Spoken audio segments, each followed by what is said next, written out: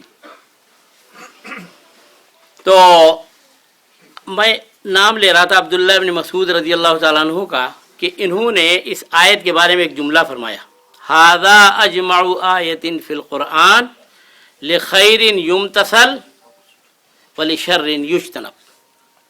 سب سے زیادہ جامع آیت قرآن کریم کی یہ ہے جس میں سارے شر، سارے خیر، ساری اچھائیاں، ساری برائیاں مجتمع کر دی گئیں، جمع کر دی گئیں.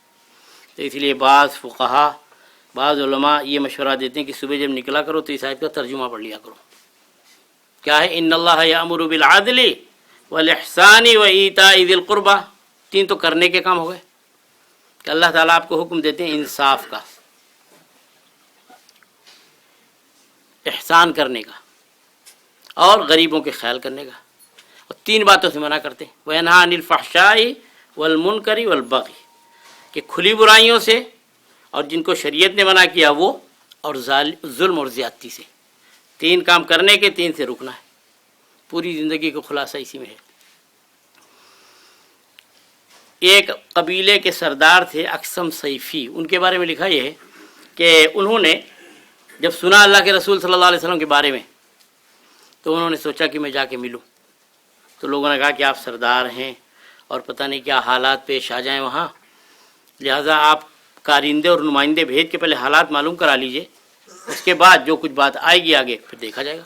اچھا، چنانچہ دو لوگ گئے، جا کے ملے. تو وہاں جانے کے بعد لکھا ہے کہ دو سوال انہوں نے کیے، من انتا، آپ کون ہیں؟ تو انہوں نے جواب دیا انا محمد ابن عبداللہ، میرا نام محمد ہے اور میں عبداللہ کا بیٹا ہوں صلی اللہ علیہ وسلم. اس سے آگے کچھ نہیں فرمایا. ان کو پوچھا ما انتا، اور آپ کیا لائے ہیں، کیا ہیں؟ تو ان کا انا رسول اللہ، میں اللہ کا رسول ہوں. تو ان دونوں نے یہ دونوں جب جملے سنے کچھ تسلی نہیں ہوئی اور اس کے بعد کچھ نصیحت چاہی تو اللہ کے رسول صلی اللہ علیہ وسلم نے یہ آیت پڑھ کے ان کو سنائی، یہی ان اللہ یامر بالعدل والاحسان وایتاء ذی القربى وینہی عن الفحشاء والمنکر والبغی یعظکم لعلکم تذکرون. پھر انہوں نے درخواست کی تو اللہ کے رسول صلی اللہ علیہ وسلم نے اتنی مرتبہ اس آیت کو دہرایا اور اعادہ فرمایا اس کا کہ وہ ان کو یاد ہو گئی. چنانچہ یہ لوگ مل ملا کے گئے اور جا کے اپنے سردار اقسم سیفی سے بتایا کہ میں ملا تو دو سوالات ہم لوگوں نے کیے. پہلے سوال کے بارے میں تو انہوں نے کوئی خاص تفصیل وغیرہ کچھ کی نہیں، انہوں نے سیدھے سے بتا دیا انا محمد ابن عبداللہ، کہ میں محمد ہوں، میرے ابا کا نام عبداللہ تھا صلی اللہ علیہ وسلم. لیکن لوگوں سے جب پتہ چلا تو معلوم یہ ہوا کہ بڑے اعلیٰ خاندان کے ہیں، سب سے اشرف خاندان ان کا. اسی لیے فخر الدین رازی رحمۃ اللہ علیہ نے سورہ توبہ کی جو آخری آیتیں نقل کی ہیں اس میں ایک قرأت نقل کی ہے، لقد جاءکم رسول من انفسکم، یہ عام روایت حفص میں پڑھی جاتی. ایک قرأت اور نقل کی ہے، لقد جاءکم رسول من انفسکم، اور جب انفس پڑھیں گے تو وہ اسم تفضیل بنے گا. اور عام طور سے عربی کا قاعدہ ہے کہ جب جمع کی طرف اضافت ہوتی ہے تو استغراقی کہلاتی ہے. تو اس کا مطلب یہ ہوتا ہے کہ من انفسکم، تم میں سب سے زیادہ اعلیٰ، سب سے زیادہ اشرف. تو یہ جو لوگ اعتراض کرتے ہیں کہ تم کہتے ہو کہ ہمارے نبی امام الانبیاء ہیں، سب سے بلند ہیں، اور ان کے خاندانوں میں آپ ان کے خاندان میں دیکھنے کے لیے جائیں تو ایک باندی ہیں حضرت حاجرہ رضی اللہ عنہا. ہمارے لوگ بھی تاریخ نہ جاننے کی وجہ سے لکھ دیتے ہیں کہ ہاں وہ ایک بادشاہ کی باندی تھی، اس نے ابراہیم علیہ السلام کو ہبہ کے طور پہ دیا تھا، اس سے اسماعیل علیہ السلام تولد ہوئے اور اس سے اللہ کے رسول صلی اللہ علیہ وسلم کا خاندان چلا. یہی عام لوگ جانتے ہیں نا. اصل میں وہ شہزادی تھیں، ان کے جوڑ کا کوئی شوہر نہیں مل رہا تھا، رشتہ نہیں ہوا تھا. جب سیدنا ابراہیم علیہ الصلوۃ والتسلیم ادھر سے گزرے تو ان کا رشتہ ہوا، اس لیے قرآن کہہ رہا من انفسکم، باندی کوئی نہیں ہے آپ کے سلسلے میں. شاہ ولی اللہ صاحب محدث دہلوی رحمۃ اللہ علیہ کی جگہ نسب حسب جمع کیا اللہ کے رسول صلی اللہ علیہ وسلم کا، اور ایک حدیث تفصیلی ہے، کبھی سنائیں گے انشاءاللہ.